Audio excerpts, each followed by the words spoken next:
भैया सुन, मांग तो लूंगा, लेकिन वो चीज मांगूंगा जिससे आज के बाद कोई अपनी बेटी का नाम केकई नहीं रखेगा। इतने पर सोच के केकई ने कह दिया कि मां तैयार हो, मैं नहीं चाहती कि मेरे बाद किसी का नाम केकई हो, पर मेरा बेटा राम ठीक हो जाना चाहिए। दूसरी बात की भैया, मैं वो चीज मांग रहा हूं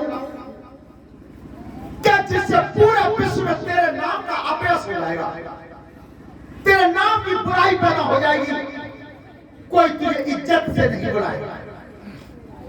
केकई ने कही कि मैं अपने बेटा राम की बीमारी के लिए संसार की बुराई सहन करने को तैयार हूं। अब मांग ले क्या मांगना चाहता। ध्यान रखना, अंतिम बार क्या कहा, और अंतिम बार केकई मैया के नाम से अगर सबको चरित्र पसंद आए केकई का तो ताली बजा देना।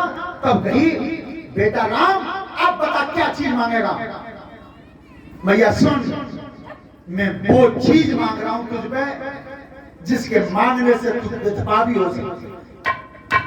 धन्य केकई जैसे चरित्र को उसने की बेटा राम, मैं तुझसे इतना प्यार करती हूं कि मेरा बेटा राम जब शरीर से ठीक हो जाना चाहिए, मुझे हजारों बार विधवा होना स्वीकार है, पर राम को नहीं। मांग ले क्या मांगा। तब कहिए भगवान श्री राम केकई महतारी से आमना सामना किया है।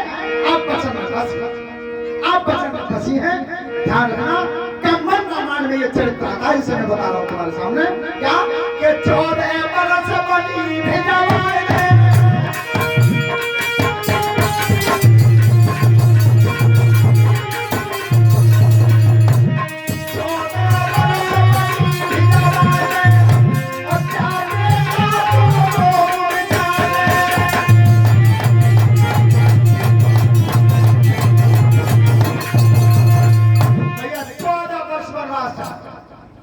केकई को धक्का लगा। बेटा दुनिया भैया सुनो, पहले कह चुकी हूं। और एक बात और जीवन में ध्यान से पढ़ना तुम रामायण में, कि अगर केकई भरत को राज सिंहासन चाहती तो राजा दशरथ में 2 वचन ही उधार तो थे। पहले वचन में मांग लेती कि जीवन भर मेरा बेटा भरत राज सिंहासन पर रहे और जीवन भर राम वन में रहे। क्यों नहीं मांगा? 14 ही वर्ष क्यों मांगा? ये भी रामचरितमानस में आया कि 14 ही वर्ष क्यों मांगा।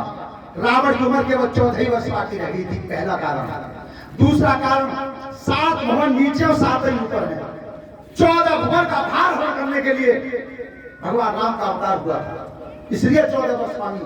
तीसरी बात, रावण का जो पुत्र था मेघनाथ, उसे ये वरदान प्राप्त था कि 14 वर्ष नार नींद और भोजन, इन तीनों चीजों का जो त्याग करेगा वो मारेगा। तो ध्यान रखना, 14 ही वर्ष मांगी। तो अब केकई कहती हैं बेटा दुनिया बुराई देगी, मैया को यही चाहिए बस। उसी समय केकई कोप भवन में चली गई। कोप भवन में एक बात और सुना सब श्रोता बंधु, ये कोप भवन जो बनता था ये सतयुग में बना, सतयुग में था, और उसके बाद त्रेता में बना। लेकिन द्वापर में किसी राजा के घर में कोप भवन नहीं बना। क्यों नहीं बना? कि जब कोप भवन की खातिर और राम जैसे अवतार को वनवास जाना, केकई कोप भवन में चली गई। और आपने सुना होगा कि नार दिवस नर सकल गोसाई, और ना चाहे नट मरकट की, संसार के जितने भी नर हैं नारी के वश में। और सुनो बेटा, अगर तुम्हें कोई जगह छाती ठोक के जिन जिन के बालकों के ब्याह ना हुए बालक सुने, और जो शादीशुदा है वे तुम्हें को गेल में कह देंगे हम अपनी बहुत नाटक पर, बिल्कुल झूठ, सफेद झूठ बोल रहा है। अंतर कितना है? काल के चौखट के भीतर और काल के चौखट के बस। क्यों? इसे रामचरितमानस में गोस्वामी जी बता रहे हैं जिस समय केकई कोप भवन में चली गई, क्या लिखा कि कोप भवन सुने कांपे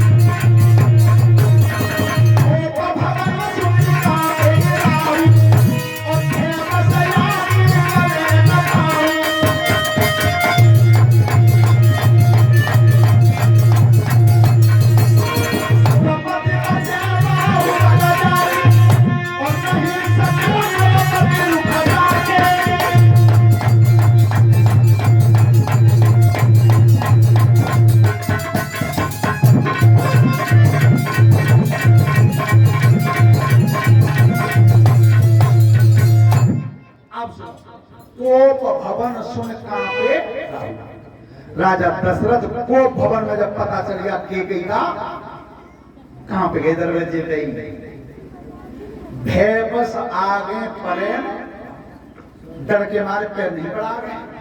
और उपमा कितनी लिखी कि सुरपत बसे बाहुबल जाके देवराजेंद्र भी राजा दशरथ की भुजाओं के बल से इंद्रासन में बैठ गए। रहे सकल नरपत रुकता के पूरे संसार के राजा दशरथ की चौखट में हाजिरी बजाते थे। इतने बड़े सम्राट और 130 रिस लख गए उस भाई। एक घरवारी की रिस देख के दरवाजे में ठाड़े सूख गए।